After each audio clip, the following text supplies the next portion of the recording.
Good morning, folks. Everybody wide awake and damp this morning? Yes, wet, just beyond damp. We're wet. Welcome to the regular meeting, Danville Architectural Heritage Board, Wednesday, February the 20th, 2019. Serves for the call of order. Has anyone had a chance to review the minutes from November 21st and December 19? I have a question. We approved the November minutes at the December meeting. Is this the corrected date, set of minutes? There was actually a set of minutes that we thought we had, but we didn't approve because they were the wrong minutes. Do you remember? Yeah, but I watched the tape last night. We did approve them, but I had the wrong date. So I just wanted to clarify for this set of minutes what we're approving. Okay, well, we had down that we hadn't approved them, well, let's go so if ahead and that's do an it just to error, be then. safe. Does it hurt if we double No, approve them? no. I just want to make sure what I had in the minutes. I make a motion, we approve the minutes as written. I have a motion and a second. Any further discussion? All in favor? Aye. Very well. Ms. House, if you will bring us up on staff-approved certificates of COAs. Absolutely. We had one, and it was for the Kentucky Trust that they needed Whitaker Bank signs, and we approved them. The only one, they got a little crazy with them, so we agreed to not have one of them on the back door. So otherwise, it fit all the regulations, and we staff approved it. Very good. That was pretty much it. Any questions for staff? Very good. And then Our annual report, our annual report, please. well, it's all in and done. I couldn't remember what the acronym was for. My mind just went blank. Certified Local Government Annual Thank you. Report. A lot of acronyms in this business. We turned it into the Kentucky Heritage Council. It's completed. We actually saw about 31 COAs, so we did very well on most of them. We had some issue with the public art, as we all remember. We talked about that a little bit in the report, but it's waiting to be accepted by the Kentucky Heritage Council. Otherwise, I think we're all in order with that. We'll send you a copy if you guys need it. We're going to present it to City Commission Monday night. On the report you've got that our Architectural Heritage Board currently consists of, and you have both John Bowling and myself and Dana all expiring back in 2017. That is correct. No, we've been re-upped. Oh, have you? The mayor called me. Did he not pass that along? But was it voted on, I guess, is the question. Honestly, I don't know. We'll verify the date. We can send that in and update that. The way that usually happens, the way it should happen, the way it did years ago, is the commission approved, and immediately the city manager sent a letter to Bridget stating that fact. So you don't have a letter to that, any of that?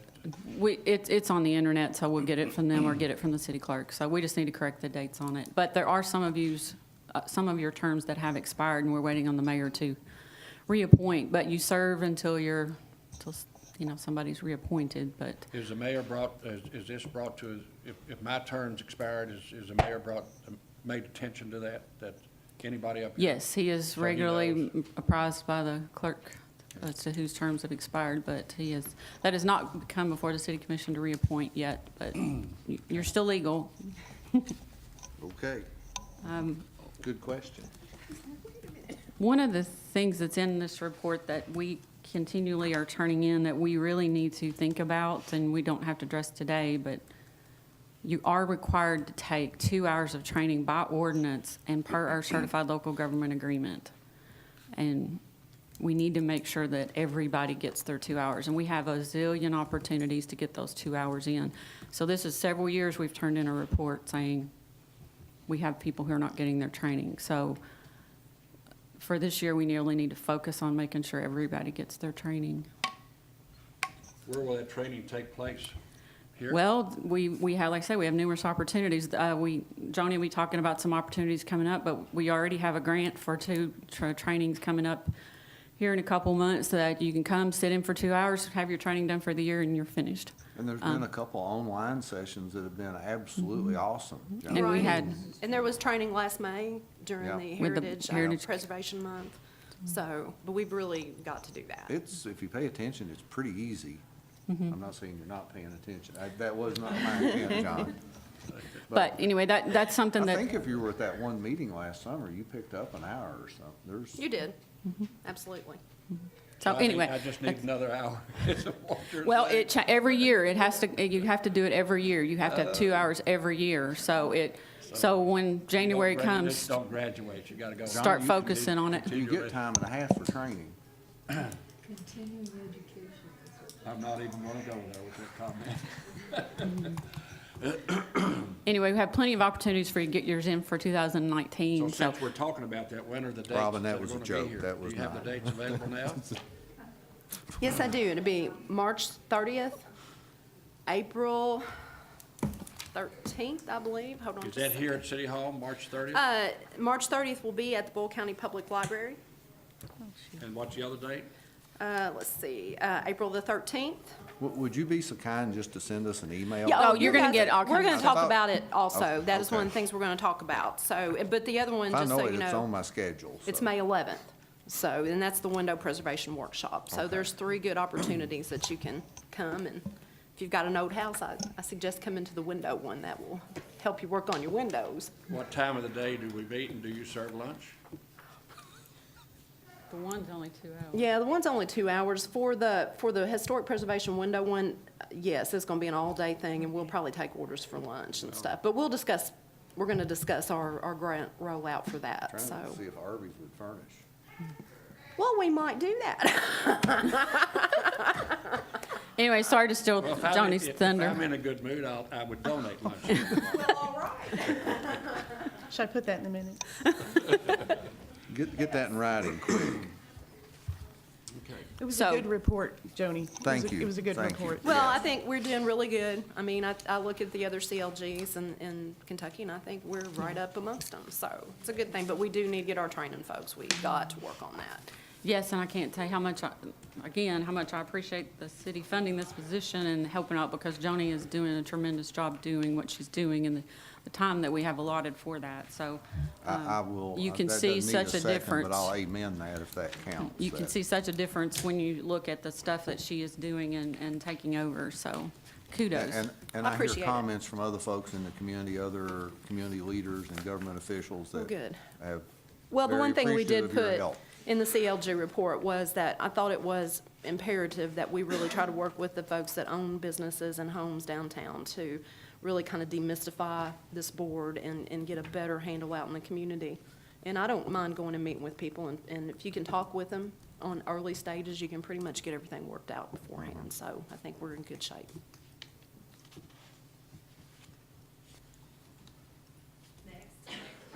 That's it. Comment on the Willis Russell House. Who's- Okay. So we have, today, we need to talk about the Willis Russell House. Now, we have added it to the district. We did that through a process last year, so it is now part of the historic district. But what we have to talk about today is, we have now received the public comment portion of that National Register nomination as it sets with the Kentucky Heritage Council. So today, we need to take any comment from anyone that would like to comment on that. And then we need your all's blessing to go ahead, so I can turn this report back into the Kentucky Heritage Council so it can proceed on up through the channels. And just so you know, the Willis Russell Memorial Cabinet was nominated under Criterion C of the National Register, which is the architectural criteria. And it basically says that it is unique in its building, which they're talking about the log construction that was placed on that. And that is why it has been nominated for and currently reviewed. So we are under Criterion Section C for the approval, but that's what that Criterion section is. So basically, you all need to say that you feel that it is important under the architectural history of the city to nominate that and move it on through the process with the National Register District. Oh, I'm sorry, go ahead. Who wrote this? Ben Miles wrote it. Is he a, Okay, okay. Yeah, he's a pretty nice fellow. I've talked to him several times. He serves on the Perryville Battlefield Commission. It's well-written. I was just curious. There Yeah. was no name on it, and I just wondered who. Yeah, it Ben was. Miles did it. Very It's a well-written. very Very good. good nomination. I think it's got a solid shot. I was a little worried about it because the cabin's been moved, and so it loses its context. Right. But I think Ben's done a pretty good job arguing for the architecture, so I feel pretty confident. The cabin's been moved? Yes, it was moved. A Sorry, couple- you need to yeah. help me on that one. I think it was moved back in the 70s. From where? I believe so. So anyway, let me give a little clarification on this one. The Willis Russell house, the original one was right across the street. When Urban Renewal came in, they tore it down. Okay. This cabin is the Willis Russell Memorial Cabin. It was misnomered for a long time. Okay. It is still very much architecturally, it is very much what it purports to be. It very much meets all the requirements, but it is not the original Willis Russell. Maybe that's right, because there's some confusion in those early writings, and I thought it had been moved. Yeah. Oh, well, that's good, because that really concerned me. When I read the very first one, we talked about moving, and I didn't see it in this one. Yeah. So I was hesitant to bring it up, Yeah, but no, it was, this has been in its place for a very long time. That's good. And has some good, long history with it. oh, good. Well, then we don't have to worry about context, so it should sail right on through. I'm hoping. And we are still waiting on our National Register District information because the federal government was shut down for quite some time, and they're really running behind on the Wilderness Road, McCory Avenue. So I'm hoping to hear from that pretty soon. I want to make sure I have this correct. The Willis Russell house was demolished in urban renewal, but the memorial cabin is intact where, Where it was originally. okay. Yeah, thank you. So I guess we need from you folks, your blessing to send it through the National Register process. And/or anyone in the public, if we have any public comment on it. Right. Any If there's any- comments from the public? I would also like just to add that this proposal is on file for the public to see at the Boyle County Public Library. Correct. It is available for a few more weeks. Even if they don't make comment here at this time, they still have a chance to make a comment up the chain. Absolutely. Okay, I have a motion. I'll second that. Have a second? Any further discussion amongst the board? All in favor? Aye. Thank you, ma'am. Fantastic. I've got the report that needs to go back to KHC with me, so if I could get Tom to sign it, and then I'll leave it with Bridget. I think the mayor's needs to sign it too. And we'll have to do this on Monday too. So At city commission meeting? I got a big day Monday. Yeah. Yes. Okay, item number 6, certified local government grant. Yeah, yes, please. You're back on again. I'm back on again. I'm popular today. I had taken some comment from some of you about our certified local government grant. We were going to actually apply for the other phase of the data portal grant with the Kentucky Heritage Council, but they seem to be running into some issues with UK on who's going to administer that program. So I think we're going to put that part of it on hold until next year, when they figure out exactly, yeah. So they figure out exactly how they're going to host this portal, who's going to be responsible for it, and those are some questions that have not yet been answered. Philip Mink, who was the grand guru of this at UK, has been moved around a little bit, and he's in Chile right now. So when he gets back, we're going to get some training on the data portal. But that SRC surveyor, I think they're actually going to go with another type of software. Yeah. What's the status of the grant funds that we have? Are they going to allow us to carry it over, or is it just going to expire? It'll expire. Really? Yeah. And it's just, the second part of that grant, they backed out on it, basically, saying that they weren't ready for it. And how much was that? I think it was Do you like, remember? it 6,000? was about 6,000. So, but I feel pretty confident when they get their ducks in a row that I talked to Vicki Berenberg about it quite a bit. And when they get their ducks back in a row, we'll reapply to. So Okay. we're still on track, but I'm just not confident until we And know how this is going to work We'll out. still, you think, get free access? Oh, yeah. We're gonna get free Because we were one of the access. pioneers? We will have the data portal Okay. that will be set up. It's operational now, but we don't know how to use it until Philip gets back from Chile. I've got to get some training on it. But the second part of that is that software that they seem to be having trouble with, which could go across all of the, Sure. you know, Yeah. and UK, they're going back and forth, and it's a pretty complicated Yeah. thing, I think. So, but I'm pretty confident we're going to get there, just not this year. So I didn't want to waste an application on something that We we know, weren't going to really yeah. get any benefit from. So, and then I heard a lot of folks talk to me about resurveying. These grants will only play for new surveys. We can't go back and resurvey, which is unfortunate. So the other comments I got was about the public art. And so I put my mind to thinking and talked to a lot of folks at the Heritage Council, and there seems to be a really productive program in Cincinnati, Ohio called Artworks. And I thought maybe we could do a 2-day training program, maybe take you guys, DAHB, and the City Commission up to Cincinnati, have a look at those murals, and then meet with Artworks and their folks there. And then the second part of that would be a second day that we could have folks come in and talk to you all, the City Commission, talk to the people in Shelbyville. They've had a really nice interaction. Maybe get them in to talk to you all. And then the second half of that day would be a public workshop on art and public art. I think it's needed. Yeah. And the CLG grants will pay for that. I'm still tweaking on that budget. I'm working with Bridget to get that done. But that's kind of my suggestion to you guys. And if you have any suggestions on how you would like to lay it out differently, or now's the time, because I am in the process of getting all that done, and I need to get it signed and blessed by the city next week, Which is Monday. which is Monday. That's the most timely thing I can think of, most needed.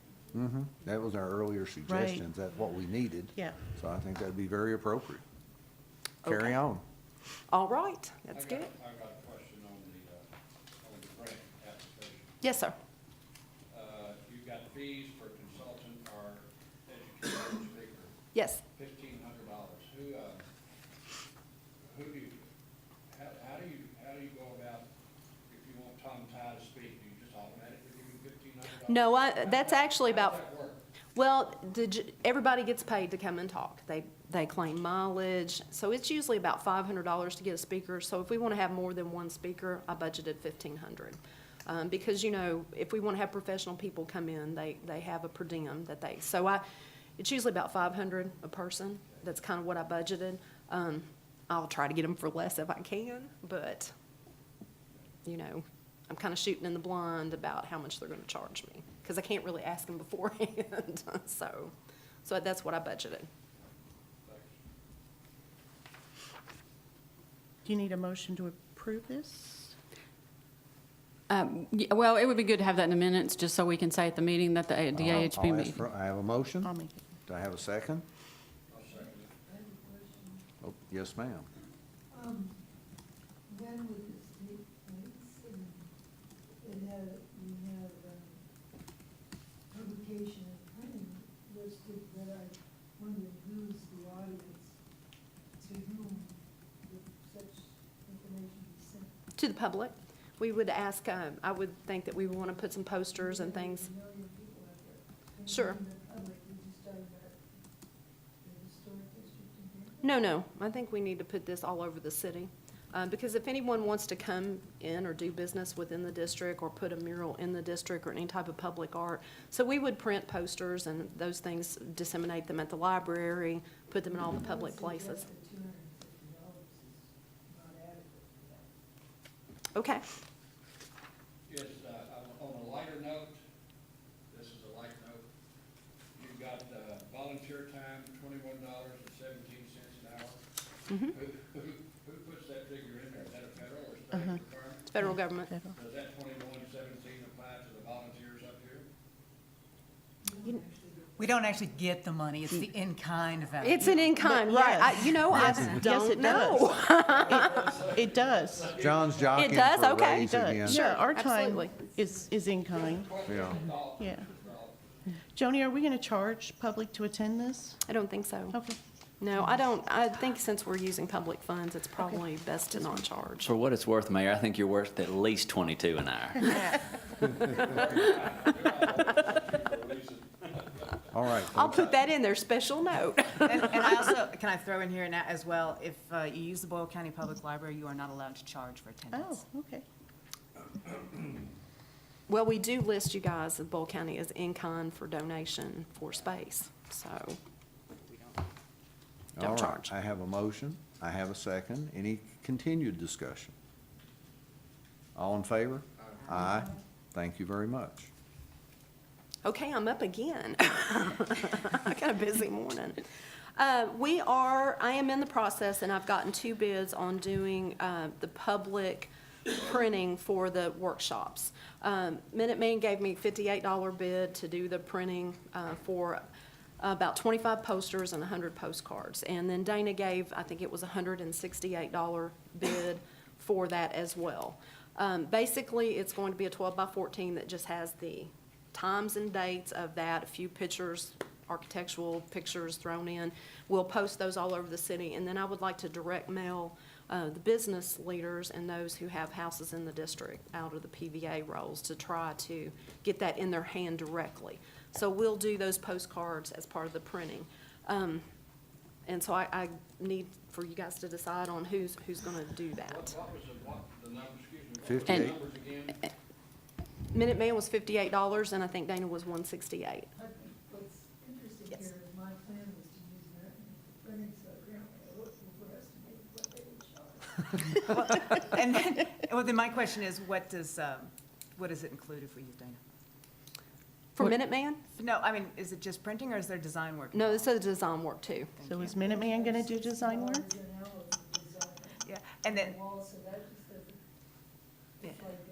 You know, I asked her, I emailed her back and I'm like, are you sure this is, See, they're tossing in the design. Yeah. To get the printing job, yes. which is common.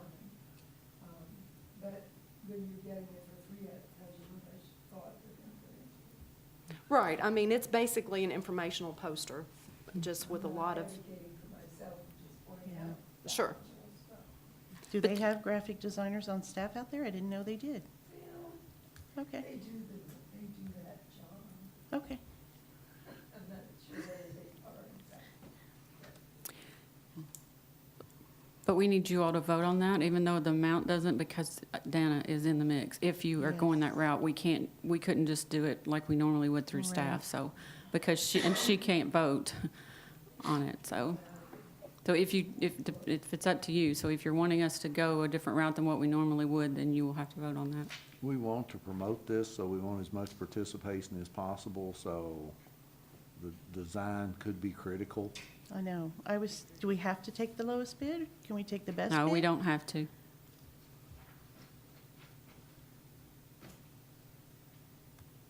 I don't know what the right thing to do is. I would just suggest that my price is like sacrifice price.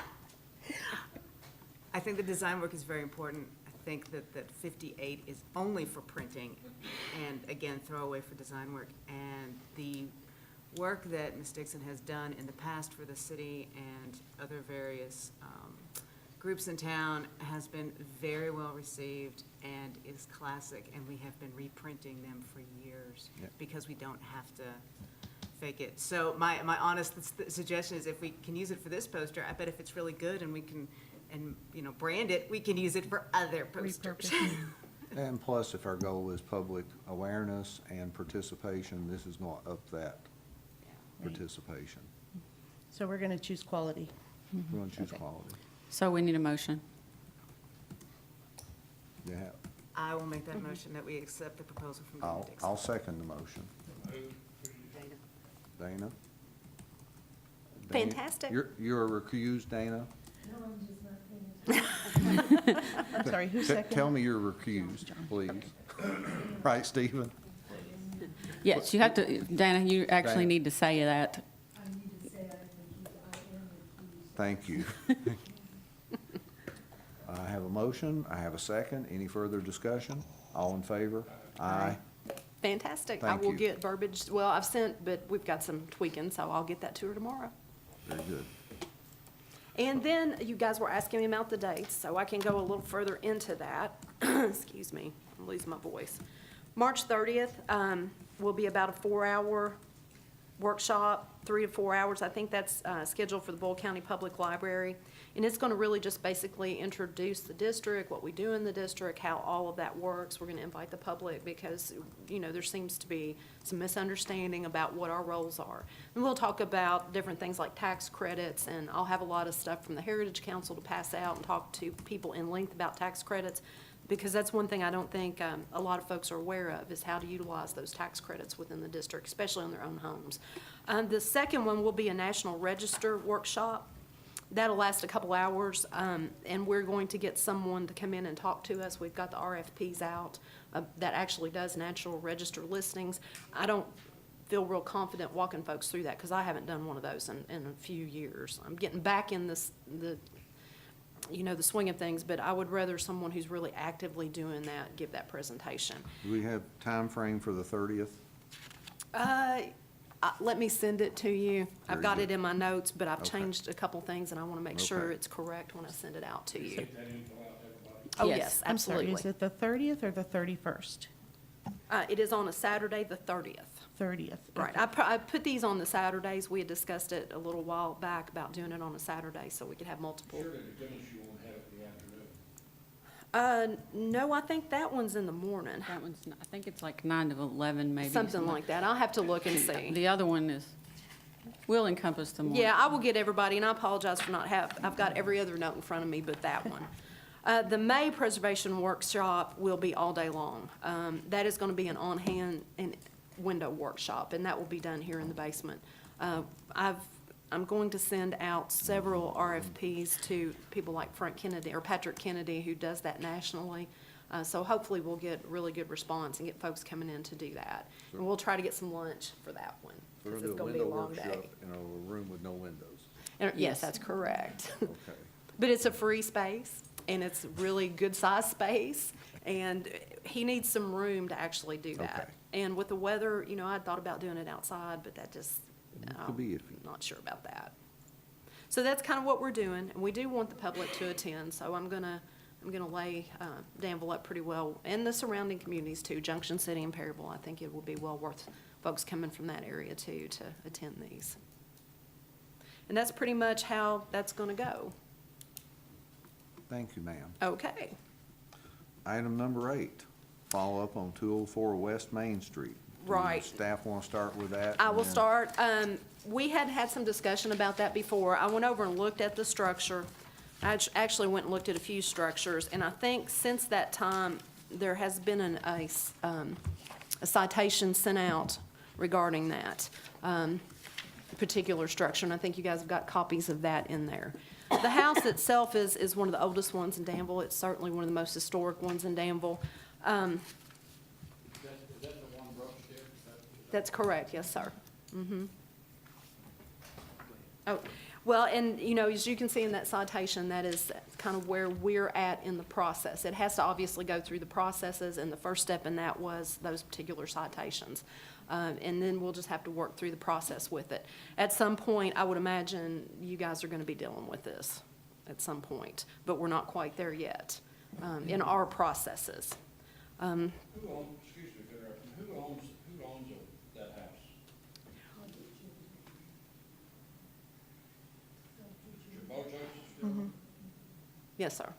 Let me ask you, am I in order to ask a question? Certainly. Let me ask you a question. Is there, and I'm glad Stephen's here, is there any verbiage in the city's language as far as tax credits for people who own historic buildings in the historic districts, or repairs, or, Within the city itself, yes?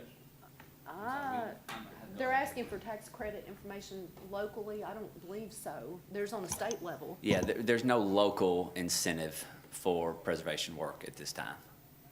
Should, in your professional opinion, should there be some sort of incentive to, the city should take on to maintain, I mean. I think as part of an- Building nice. Sure. And structurally sound, and we comply, I say we, because I'm involved, we comply with what the city wants, then, the city needs to have some skin in the game too, wouldn't you think? I think there have been discussions to that fact, Mayor, I know, as far as what types of incentives could be added, I don't know, and they've been looked at from different manners as far as maybe property tax abatement for a certain number of years or time frame until the cost of the work is recouped.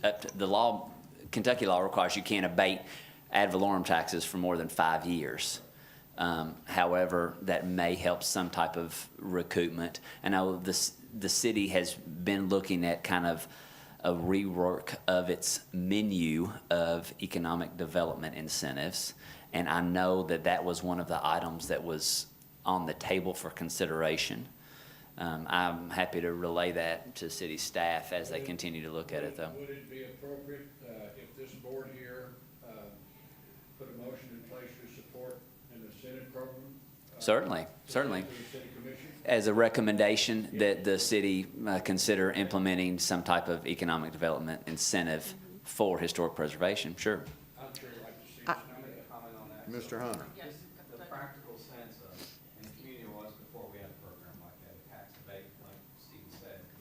The way it functionally worked is, the city gave a 5-year property tax abatement on basically the 100% of the improvement. So what we did is, if you were getting ready, and the criteria was 50 years or older, it wasn't just in the historic district. If it's 50 years or older, whether it's on the National Register or not, it qualified. So anything in town is 50 years. You would come in and say, you'd fill an application for the tax abatement, and then the PVA would go out and assess the property before we pulled the building permit. Let's say it was worth $30,000, $80,000. And then you went out and made your improvement. Let's say you put $1 million in that building. That tax didn't go on the PVA's tax roll for 5 years. We already have that ordinance, Stephen. There is a tax abatement moratorium ordinance that, it may have sunsetted, but I used it at Heart of Danville. So I know there is one, but Yeah. For some And they reason, I probably don't know have that the it's been file. utilized, at least when I've been Yeah. involved with the city, but when I first started, there was a tax abatement moratorium ordinance. It was in the files at Heart of Danville, so you might. I know that it's authorized in the city's package, but I don't know if it's ever been utilized or approved Yeah, there is something. for usage. I remember Yeah, because seeing it. at least my recollection, I don't have my code book with me, but is that it authorizes, it's a regurgitation of the state Yeah. law that authorizes Okay. the city to provide that Okay. incentive. That may be, But the but city there is would need to something. implement a policy that would outline how, in essence, that would work. And then the follow-up was the back-end appraisal had to happen. That's what got it a little complicated. Then there had to be an appraisal on the back end, like a construction loan, and then the PVA would take that new value, put it in the book. The city would verify the investment by way of the appraisal. And that's how it moved forward. So the proper roadmap would be a letter or a motion from this body here to the city commission recommending that we move forward to that. What's your all's thoughts about it?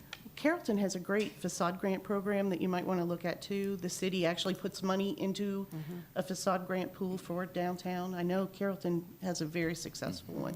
I think it would be, honestly, and you can certainly make that recommendation and motion and approve it. However, I think your likelihood of having success or acceptance on the city commission level would be bolstered if, in fact, you said, these are some things that other Kentucky cities are doing and we think would be beneficial in the city of Danville. For instance, if you had a particular city in mind, and you looked at their ordinance and you recommended that the city do something comparable to the city of X, Y, and Z. P&Z support such a move? It works. It will entice investment. Yes, I will say that is one of the more successful tools in preservation throughout not just Kentucky, but the United States. It's been implemented and utilized all over the country, and it works well because it's real money. I'd be happy to compile a list of what I've heard of, and next meeting I can bring. So they do something in addition to what our Heart of Danville does, because they have a facade grant program. Again, this isn't a grant, this would be tax, it freezes your property tax for 5 5 years. You make the Well, investment. in all due respect, I don't want to go before the Heart of Danville, and let the Heart of Danville decide whether I get a grant or not. I want it to come from the city. Right. Who's got the capability of giving tax credits. Yeah, and why couldn't they get both? That's what we're trying, if it's a big project, you would think they could get several sources of funding. That's Sure. very appealing. Right. So can staff put together some sort of, verbiage to? Yes. Get that done by the next meeting? I can. I'll put you guys together, a one-page white sheet on. Use Bowling Green as an example? Sure. Covington is where they model their Right. There's lots of, Carrollton, there's so- lots of cities that do that, so that'd be something very bullet point I can do for you guys, so you'll understand the Right. process. That is an excellent suggestion, John, thank you. Happily. Don't need official motion on that, it's just. Not that I'm aware of No, right now. I no, think it might be as long as premature. it's prepared next time, Right, then right, we'll and make then a we can get motion more then. into the weeds of how that actually All gets right. done. Then let's get back on topic of 204. Okay, well, and I brought you guys up to where the city is at in its action currently. I believe Ms. Hamner is here to address you guys about that particular piece of property. So if you all are ready, Ms. Hamner, all right. you're on, ma'am. Okay.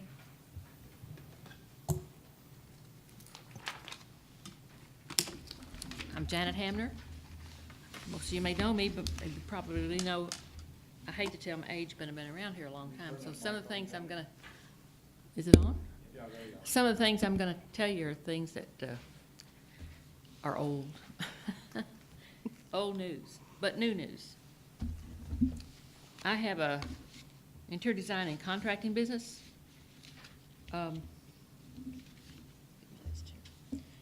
And so you know that I'm qualified to say the things that I'm saying here. I'd like to list some of the things I've worked on downtown in the 30 years I've been in business in the way of preservation. The Ayres Silversmith Shop, Fisher's Row, Grayson's Tavern, McDowell House, McClure Barbie House, Farmers Bank, all the parts up there on 3rd and Main, and all the branches. Hub Gilcher, the city building, I worked on this building. Nancy Davis's building when it belonged to Dr. Bucks, Rags and Derby Shop, Kerbo and Rhodes, and the Elmwood Tea Building. 4, 5, 6 of those were as a volunteer in those organizations. I'm going to pass out to you. When this all came up, I had I keep every folder since 1988, and so I found the folder, so I have all the information on what's been done to this point on the Ayres Silversmith Shop bill.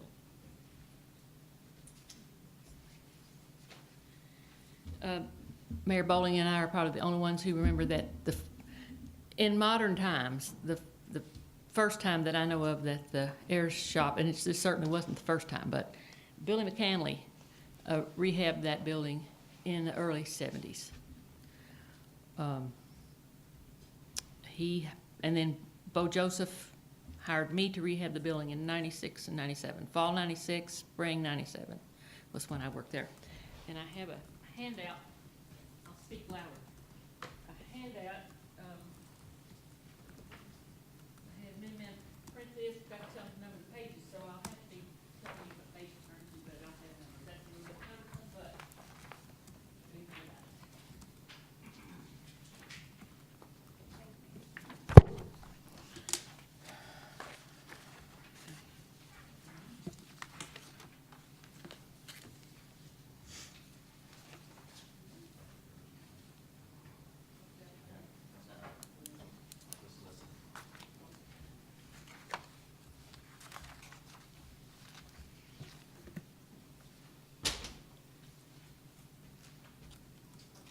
Okay.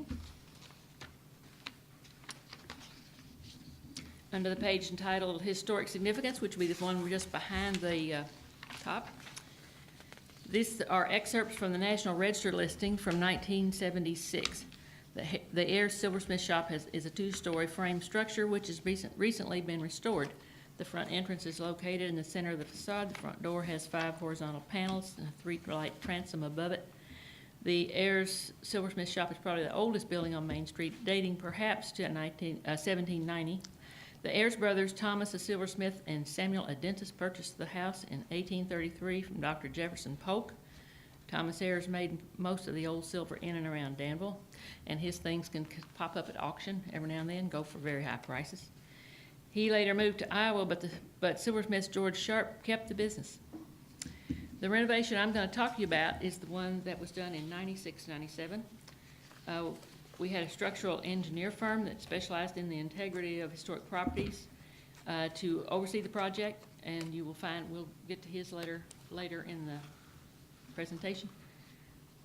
We did a complete renovation. By that I mean we gutted the building.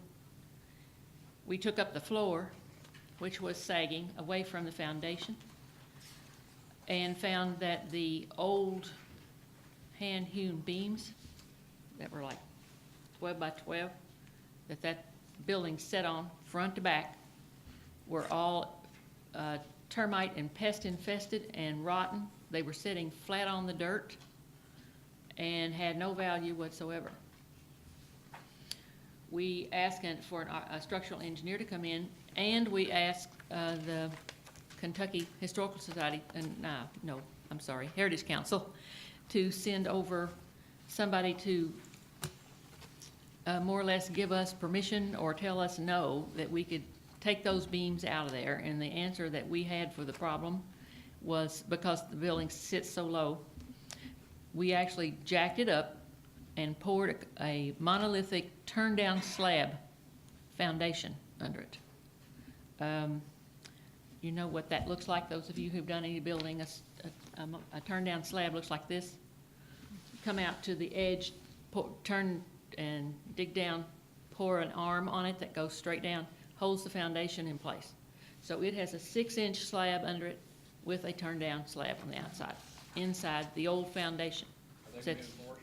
Is all that reinforced? Yes. The Heritage Council, who's not I didn't expect them to approve this solution, and I wasn't sure what I was gonna do when they said no, but they actually came and said, this building, be it what it is, and the way it's been done before, there's nothing left but the sides, which need to be reinforced, and there's no value whatever in these old beams, and yes, you can pour the slab. So they actually gave us permission to do that. We had termite infestation and also other invasive pests, bugs, beetles, ants. We hired a structural engineering firm. It's the same one that did McClure Barbie. Is that right, Julie? Did Buell do Yes. McClure Barbie? And the hub. We And the used them hub, for the hub, yes, too. and the hub. You're right. And they came, and this is the letter they sent us. They guided us through this. The next page is the pest control from Blankenship. Did the termite control, but they recommended that we also do, if you turn to the back of that sheet, there's something called Timbor, which is an insecticide that kills all insects. Termite poison doesn't necessarily kill a spider. They're two different things. So we treated it two ways. Treated the ground and what we had left of the building. Just opposite that Timbor thing, there is this drawing. That's my drawing, and actually it was the drawing for the electricians. This is an electrical layout, but you will see that we took all the interior out, all the walls, and restructured them, and this is what we got. You will see, as you go back from front to back, that first cross petition is a double stud wall, and there is a beam. We added a beam up above that to hold the building. And if you go back, there's a 15-inch wall back there where there is actually a step up. There is another beam added back there to hold the building up. It says on that page, Are they, excuse me, Janet, are they wooden beams or metal beams? wooden beams, manufactured beams. We manufactured them. All interior walls were removed and the monolithic turn-down slab was poured in the entire footprint. New interior walls, new electric, new plumbing, and new HVAC were all installed, and the new walls set on the new slab butting up to the outside. So we set the new outside walls inside the old walls on the slab because the old foundation was bad. But we left all the stones above the ground that sitting on that old foundation. We left those there for aesthetic purposes. They now, need to be put back in place. Some of them have come loose, need to be put back in place, but they are the original stones that were there. Now we get to these pictures, which are, I'd be lying if I told you I remember what every single one of these was about at the time I took it in 1996, so I won't say that, but it will show you that we did all new plumbing and electric. One of them will show, if you look at this page, what that shows that's important is that we flashed down the side of that slab we poured and up and over it so that the water could not get under the slab or into the building, run into the building on top of the slab. So there's flashing all the way around. You can see, and you can see that these new, in this picture here, you can see the new wall studs are sitting inside where the old studs were.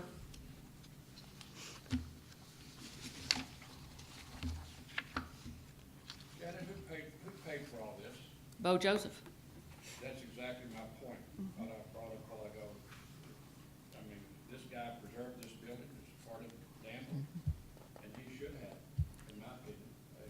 He did get a small facade grant, although I asked Heart of Danville yesterday if I could have a copy of that, and they didn't have it. But for sure, they got a Heart of Danville facade grant, he did. This picture, this is funny, but this picture is showing a reinforcement of the staircase that goes upstairs, but it got turned upside down in the printing. So turn it back up like this, it made more sense to you. But you'll see that the stairway, it was not necessarily sagging, but we didn't want it to, so we did add some structure there. And there's a report from the fire marshal that we passed. There is a structural, the city building inspector gave us some structural advice. That's in here. The plumbing inspection is in here. Let's get to roof. There are two roofs on this building. You can see on this page. This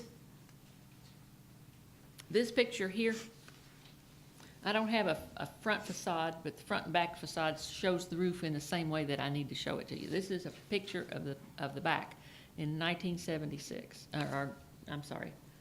Yes, in 1976. I think from the original survey. And you can see the swag in that roof. And this is the roof today. And you can see the same swag in that roof.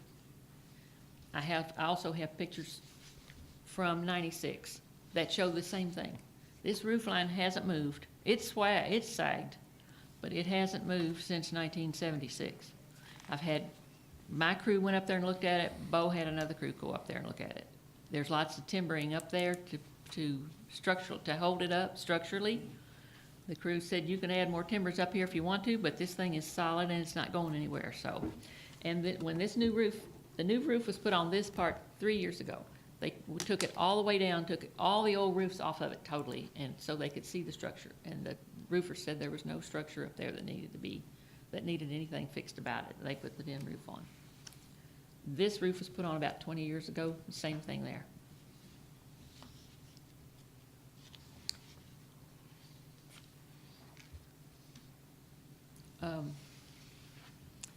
I guess that's, do you have any questions about the building? I do. What's it?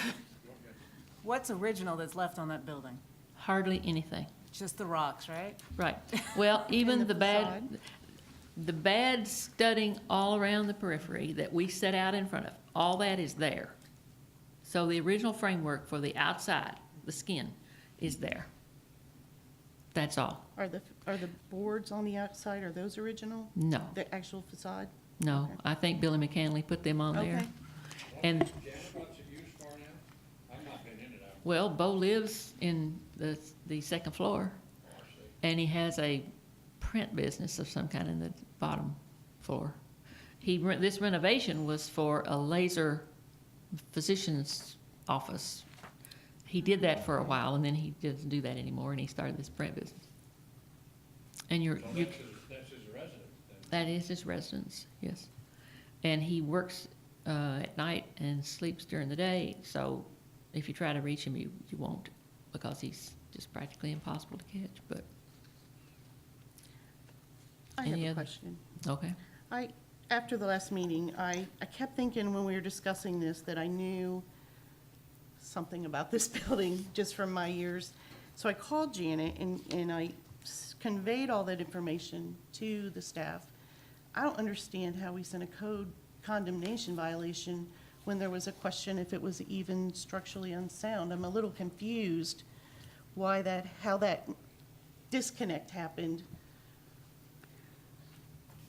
Well, we little did disappointed, I get the guess. email from you, but it was more conversational kinds of things as to what probably was going on, but that's probably my fault in not passing that on to the codes officer. One thing, just for the record, at least what I've reviewed, it's not a condemnation notice. No, it's not. And it's not, it's a notice of violation that's asking for exterior repairs, maintain a good repair, but there's no threat of condemnation from, based up, I know you're saying, Janet, in one of your conclusion, It says right here, Said it could be, condemned. it could be. So I think that property owner probably, that's a standard, and Yeah. any notice of violation, that's on every single one of Okay. them.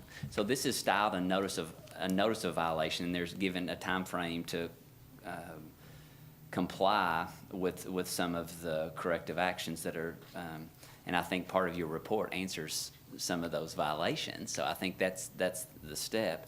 But I don't think that, that's standard language on every complaint. The city would have to take a lot more drastic steps in order for that to transpire. okay, Let me say further that thank you. Dr. Joseph hired me in the fall to look the building and see what needed to be fixed and to make plans to fix what may be rotten from lack of paint, because he has been negligent in the exterior painting. When the weather breaks in the spring, if it ever does, and to paint the building. So we're gonna be doing what minor repairs. I had a paint contractor go around the building with me in the fall with a long screwdriver, and we poked at everything on the building to see what was rotten. It was surprising to see how little was actually rotten. It looks bad, it needs paint, no doubt, and there are some few places that need repairs, but so few you'd laugh if you walked around and really looked at it. So it's mostly cosmetic. So it's almost all cosmetic, and it's just, no matter how you put it, Stephen, it's a little insulting when you send something like this to somebody before you talk to them. Or before you talk. I'm not here to debate that point. I'm here to just say, I think that in light of the violation being noted, and perhaps that he was attempted to be contacted and based on his schedule wasn't, I don't know. But I know that based on the ordinance that we have, you attempt to make contact with the owner.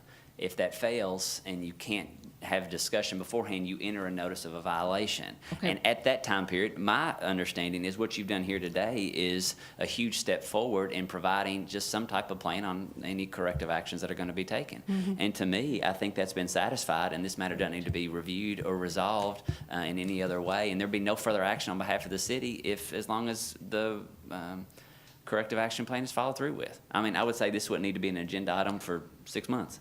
Well, and the reason we brought this back was because it came up in conversation. It's not for action on the part of Sure. the board. It's just strictly informational for you, to let you know where we were with this, because it was a topic of discussion and concern as being a downtown historic district. Can you insert that language into these notices? So I looked at this, and if I got it, I thought, wow, what the hell have I done wrong? Yeah, red letters and everything, and did you send him a letter? Was there a preliminary letter trying to contact him? I can't speak for Mr. Boach, he couldn't be here today, but, each officer deals with code violations in different ways. They do attempt to try to get in touch with the property owners and have conversations with them. It's not legally required, but we do. Our goal is compliance, not to do anything further. And, but sometimes we do send a notice of violation to give you an idea that we think there's something wrong, and that starts that conversation. So, and like you said, it's just this is the problems we see, call us back, let's talk about it and see where we are. And then, you know, as long as the codes officer's comfortable that everything's been taken care of, then, you know, he's okay from there.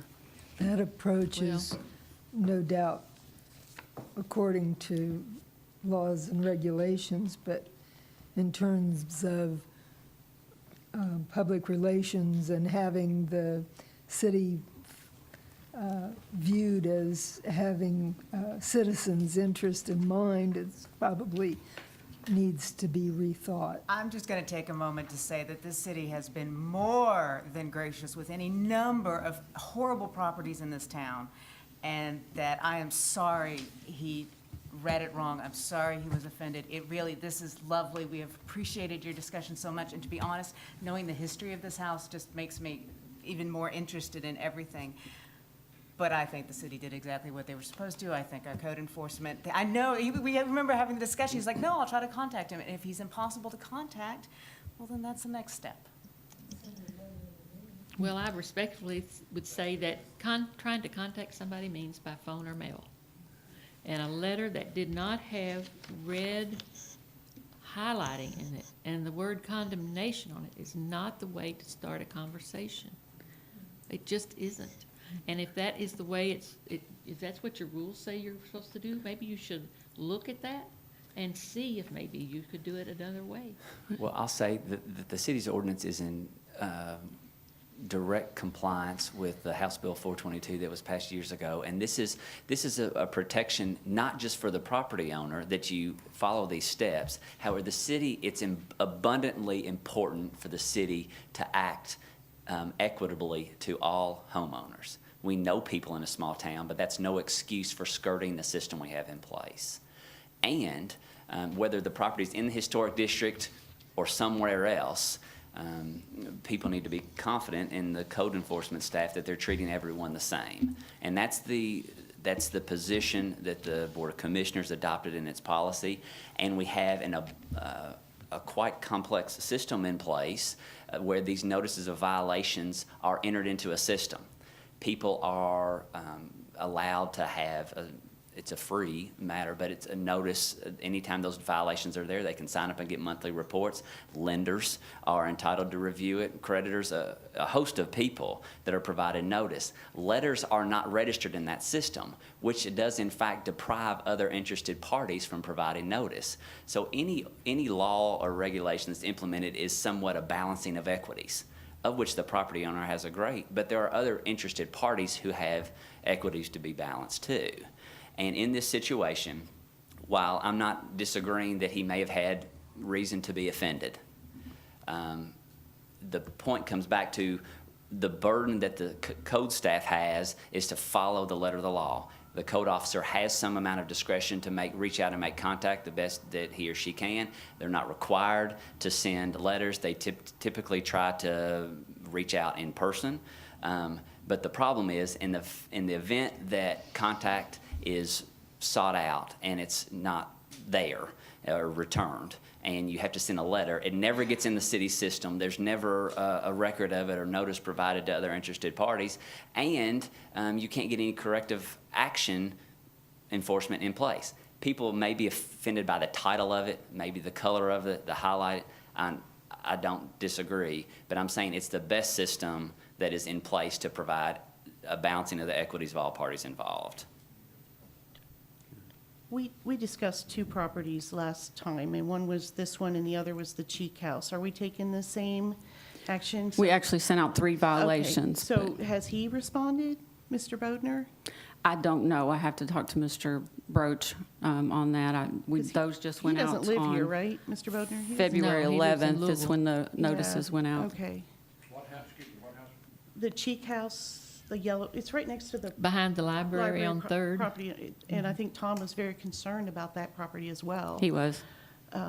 They all got similar letters, so Yeah. when he gets back. It goes back to the point, are we treating everybody the same? Sounds like we Sounds are. like we are. Yeah. We are. They all 3 got the same similar letter. Yeah. We just haven't heard from Mr. Bodner then. No. Like I said, unless Mr. Broach has, and I'll find out tomorrow if he has. So, in light of the fact of the offense that Dr. Joseph may have taken with that letter, to me, the system was working precisely as it should. A notice is given, a plan, a representative of the property owner presented a corrective action plan that's been given to your notice, and to me, that pushes pause on anything code enforcement staff does with this point forward, allow the corrective actions to transpire, and then this may never become an issue again, hopefully won't. The interesting thing is this property probably would not get the 20% tax credit. If it's been altered so much, it would only get the 10% tax credit. So local incentives would be even more helpful on this. Because it's been altered so much, I would say it would probably be decertified, most likely. I'm I didn't- curious, Ms. Ham, do you know when the windows were installed in the building? They look to be 9/6s. I would guess when Billy McCanley did it in the early 70s, when he did the renovation there. The original, I have pictures, which I didn't bring those, but the original pictures, those are not the type windows that were in there at all. But the original, the windows that were in before these, I don't think they were original either. Because they were a double window instead of, three windows down below. There were two Yeah. windows, and that's a Victorian thing. Well, it appears to have the federal facade, which would have had a 6/6 or 9/6, or some of them even had 12/12 Right. windows. The Right. windows that are in here now read to the style of the house. I mean, they Right. read pretty well They to do. that. So Yes. I did notice, they need some help. Yes, they do. So I would be happy to come anytime and get with you and have a look at it and do what we can from our end to help. Because the Ayres Silver Shop is a huge part of Kentucky history. Mm-hmm. So I would happily lend my hand to you at any time. Okay. Plus, I'm dying to I thank look you. at it. Getting it. Well, what you see was,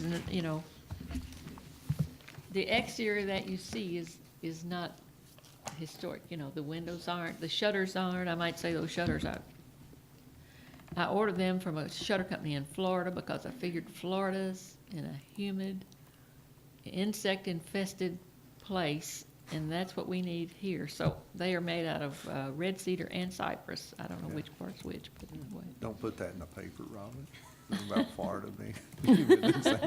Well, that's part of going to the beach, is seeing the roaches this long, isn't it? You're welcome to say anything you want. I can see the letters we're gonna get from Florida now. Don't report that, Robin. Okay, that's. Ms. Hamner, I'll- thank you very much. And this was a great discussion and differing points of view, but I'll have to agree, it sounds like the process is working. I mean, maybe not to the comfort of everyone, but the process is working. So thank you for your attention. Okay, thank you.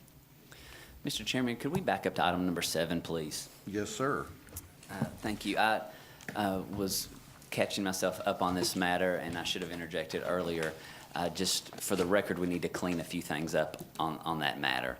There's a prohibition in Kentucky and the law of any city officer, employee, or officer, employee of any city agency, which you would be considered from contracting or receiving a public benefit.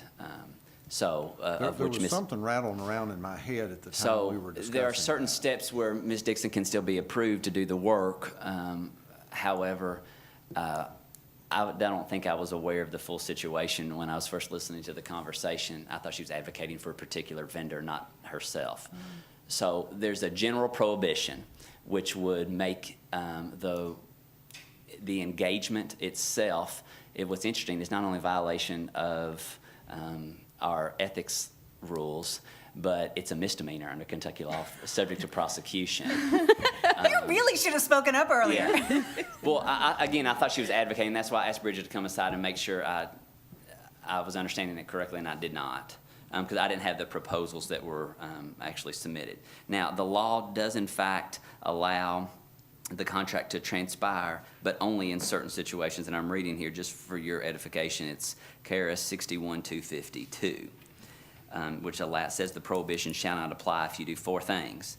So one is that the specific nature of the contract transaction and the officer's involvement is clearly discussed and publicly disclosed on the record.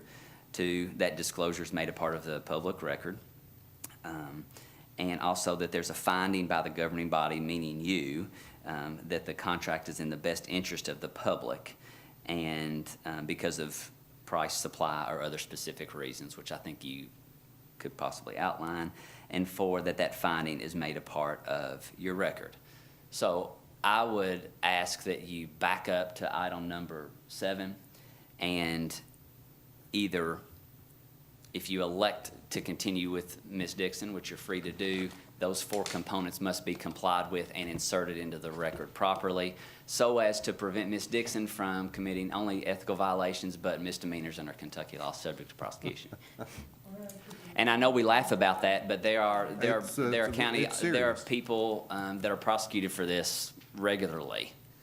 So I would like to make a motion that we accept Dana Dixon's proposal, understanding that she is a member of the AHB board. She has recused herself from the vote.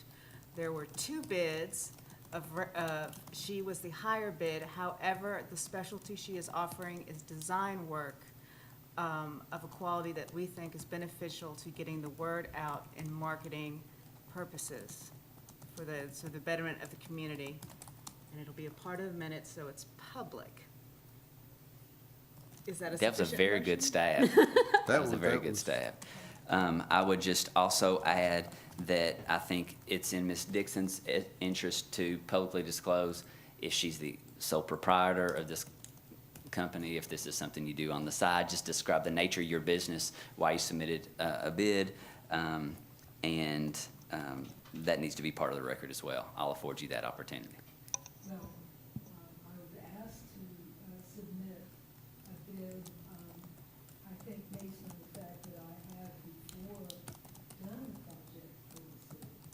And so I'm very familiar with my work, and my experience on the board really lends for my ability to do the job that needs to be done.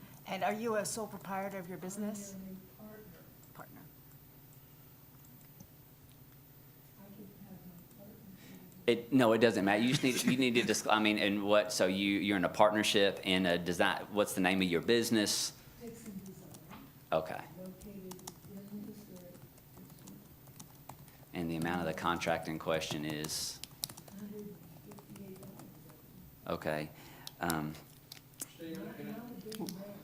Well, I know, the laws, it doesn't care if it's $25 or $1 million, but, yes, sir. Can I bring up a point, and it was brought up a while ago, I think by you, that the design work was a real important criteria is why we went. Sure. Yes. Dixon Design. So I think the record should reflect then, based on your comments and others, is that the best interest of the city and your body are served by paying more funds for design work. Yeah, that was the reason I voted for it. Yeah, Exactly sure. what you said, but it was design work. that- Okay. And I think with those disclosures adequately written into the record, which I'd like to review prior to the presentment to you, next meeting. Julie's our secretary over there. Yeah. Okay. Sure, you're welcome. And that's why we really like to have you You're here. welcome. All right, that's all I have on that one. Thank you. Well, no, so I have made a motion. You've made a motion. Do I think I second the first time through. I had John. I thought Had John John? did. Got a second? No. Okay, we have a motion, we have a second, further discussion, all in favor? Well, one moment. Dan, do you recuse yourself from? Very well. I have a motion, I have a second, all in favor? Aye. I'm gonna have to watch the tape to make sure I get this right. So I need to, I won't read it back simply because I need to watch the tape. Okay. Stephen, thank you, sir. Thank you. I think the record should reflect that due to a real positive legal description of what we should do, it should be in the records. I will put that in there. City Attorney Davis basically agreed what. This may be a new record for a length of a meeting. We're normally over much quicker than this. Anything else for the agenda that? All right. No, just an invitation to Monday's meeting if you want to come. Johnny will be presenting several items that some of those you've already heard, but we'll be presenting those to the city commission for approval and/or information for the public. We'll express the board's appreciation for Mr. Hunter being here today with his advice and counsel. Mr. Dexter being here. Do we have any members of the city commission present for this meeting? Please note in the minutes. I've got a statement I'd like to make. You haven't been recognized yet. To the city attorney, if you need this body to help you negotiate with the park people, we'll do it for you. Mayor, I appreciate any support you ever want to give me. No. I will entertain a motion to adjourn. I make that motion. Have a motion? Have a second from Mr. Bowling. All in favor? Aye.